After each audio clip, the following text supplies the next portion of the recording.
For the progress report in Public Works, the newly purchased slope mower has been delivered and it's already been put into action, and the guys are enjoying it very much so. Did we get to drive that? That looks kind of fun. Let me talk to the city manager. They also installed a pedestrian crossing near 27th and Sherman. This was done in-house, and it cost the city approximately $9,000 for all the materials. We updated the website for our Unified Development Code to kind of correspond with our branding changes. This did require staff to work with the company Encode, which provides the website for our UDC, or Unified Development Code. The fire department, they are partnering with the Kansas Fire and Rescue Training Institute on a pilot program for the Fire Officer 1 course. It's a pilot in the sense that it's a virtual course only. It's the first course taught like this in the state. It's all online. The fire department has a tradition of really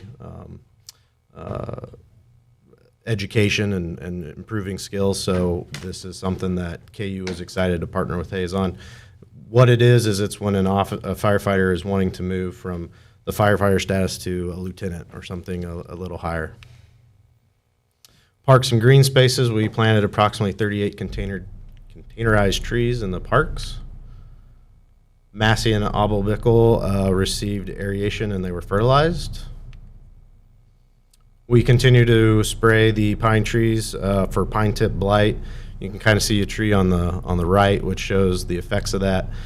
We spray more than 500 trees, and so there'll be a third coating in June. They also put down some erosion control and netting on some public works projects. I know last month, I think we talked about the 39th and Willow with the tube, and they the service division put it in the wing wall. So they've gone in and planted grass and the erosion netting on those two areas.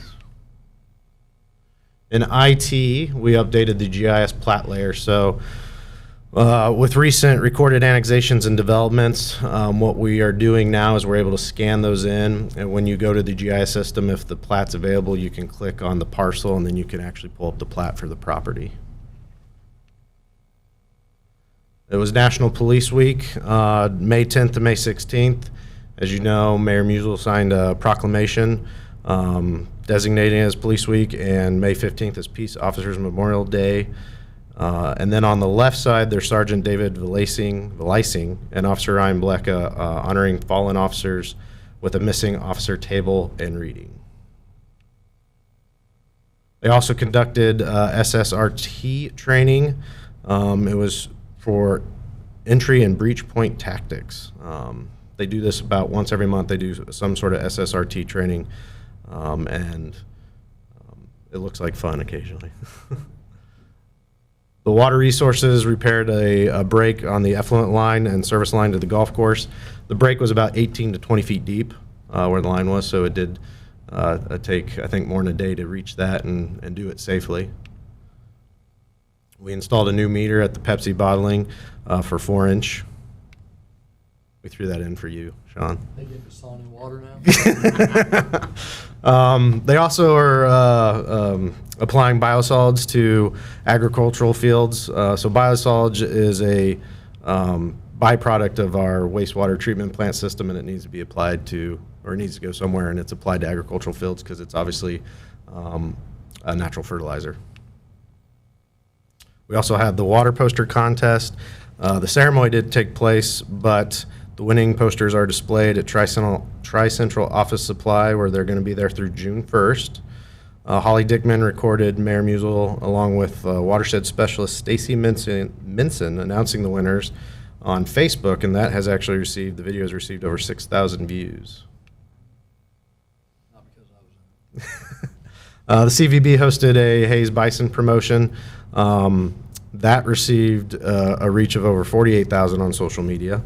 The winners were Covina and Daisy May. That's cute. Melissa Dixon was also inducted into the Fort Hays State University Chapter of International Hospitality Management Honor Society as an honorary member on April 28th. In project management, you might have seen this on Vine Street. J Corp completed installation of a new 16 inch gate valve and fire hydrant along Vine Street. This was approximately 11 feet deep water line. It's the circled image. They also conducted some settled joint repair along Main Street. This is what kind of caused us to shut down block by block for about a week, May 11th through 14th. You can see on the left kind of that line, I know how to run this, going down the middle of the road. They took out the brick and repaired it, and you can see the after picture where that settled joint no longer exists. They did a great job and speedy job. Very much appreciated. It was about 200 linear feet. We'll pass that on to them, by the way. City Hall Alley, you probably saw this, obviously, coming here, but they repaired the west half of the City Hall alley. It was 8-inch concrete pavement driveway. It cost approximately $48,000. This was part of the 2020 street maintenance program. Also, the poly patch occurred, which is it's mostly in areas of asphalt streets that are 10 to 25 years in age where thermal cracks have opened. This was also part of our street maintenance program, and it was approximately $23,000 for the job across town. Also, pavement markings were done. They've been removed and replaced on 8th Street, west of Milner, and Elm and Hall between 8th and 27th. It was cost, let's see, there were two contractors that did these projects. One cost approximately $38,000, and Hall Street was completed in May by Road Safe at a cost of $48,000. And then North Vine Street, couple updates on that. So we have ordered signage. The one on the left is the Pardon Our Progress sign is kind of going to be like our advertising signage. There'll be 4 of those, one on the north side of the project, south side, and then on the off-ramps for the interstate. And then on the right is an example of some signs we're having for the businesses of their logos and arrows about how to find their businesses when we do begin construction. And then last night, we had our pre-construction meeting with John. It's about 30 minutes. I think I checked today, there's about 84 views so far that have happened. In addition to that, we set up a form on our website where people can ask specific questions for that project. They can also email the contractor themselves, Smoky Hill Construction. And kind of following up a little bit on the signage. So it is anticipated that they're going to start next week. They've already put up some variable messaging boards, the contractor, alerting people that the frontage road, the westbound frontage road, will be northbound traffic only between 32nd and 37th. We have flyers that we've made, fact sheets that we have emailed to the businesses, the Vine Street businesses, and then staff will go hand deliver copies as well. And we're also going to pass those out to other organizations like the Chamber. It's also available on our website. And then early next week, city staff will be installing those signs, so the logo signs and the Pardon Our Progress signs.